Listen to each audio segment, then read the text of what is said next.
Hey. All right. Well, today, hopefully this one's a short one. I originally said I was not going to cut other videos into snippets, but I'll provide a link to the whole video if you want broader context. But I found that, of course, if I give the original video 30 minutes and I yammer on for another 30 minutes, I got a 40, 50 hour long video. And of course, people don't have necessarily the attention span for all of that. So also, if I'm attacking all of their arguments chronologically, they said all of this stuff, and then I address all of it one by one, people may lose track. So I have to kind of condense and focus on the key points I want to address. I feel like I'm picking on Jordan, but I'm not, because he has a lot of stuff out there on it. Also, he's a more credible source. When I see American blowhards, they're easy to dismiss. Everybody knows what side they're on. You either just tune them out or you completely believe everything they say. And Trump is a version of Jordan Peterson.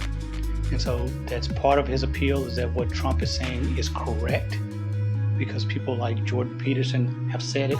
Now, Trump may say it in a more crass or direct tone, but people aren't necessarily finding issue with the substance of what Trump has to say about other groups, because there's this kind of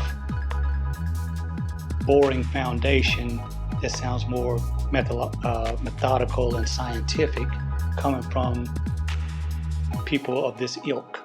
So what you're going to see in the upcoming snippets is one where the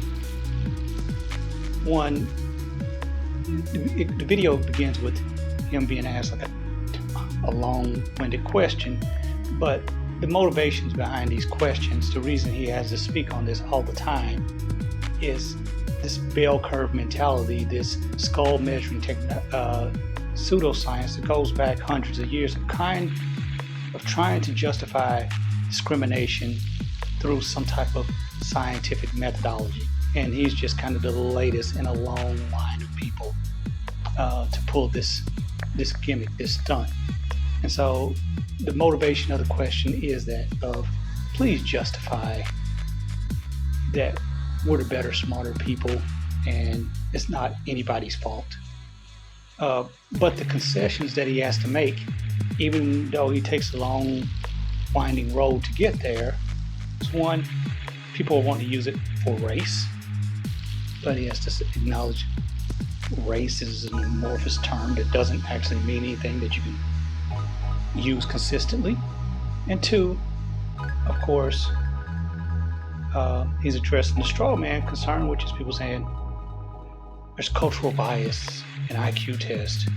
How can math be culturally biased? How can 2 + 2 is 2? Well, he quickly concedes in the second clip that no one's talking about that. No one's addressing any of the other things that all these other straw man argument that you bring up.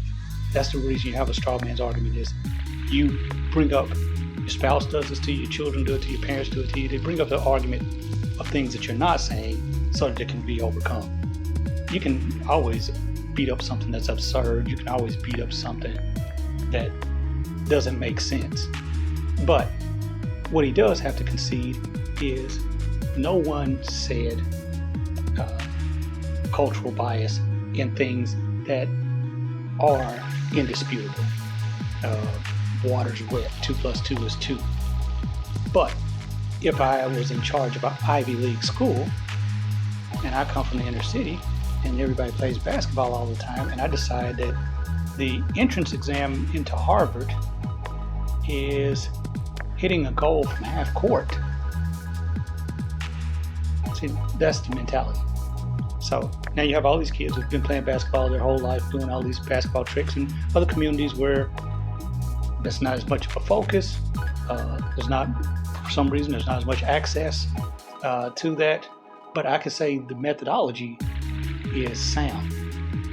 Each one of you are shooting into the same goal with the same ball from the same distance.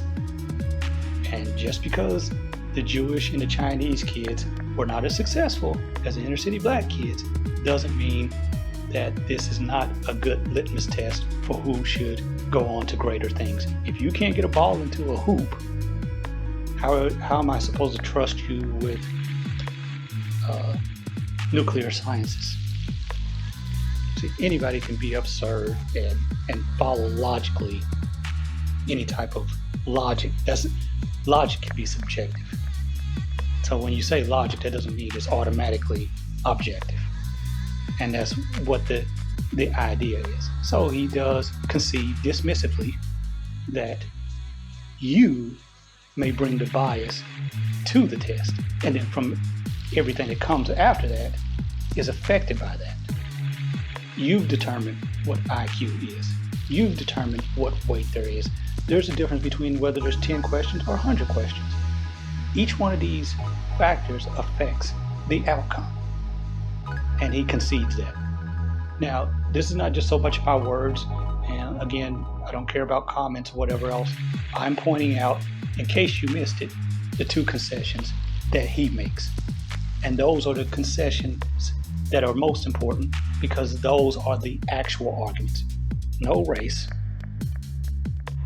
no definitive lines for race, and you already cooked the bias from you before you get to the test. He concedes those 2 points. Those are the only ones that matter. I'll let you watch it from here. This is something you can't say anything about without immediately being killed. So I'm hesitant to broach the topic. But I'll tell you one thing that I did in the last week that's relevant to this. And this just shows you how complex the problem is. First of all, we should point out that race is a very difficult thing to define because racial boundaries aren't tight, right? So what about IQ? The ethnic differences are difficult to dispense with.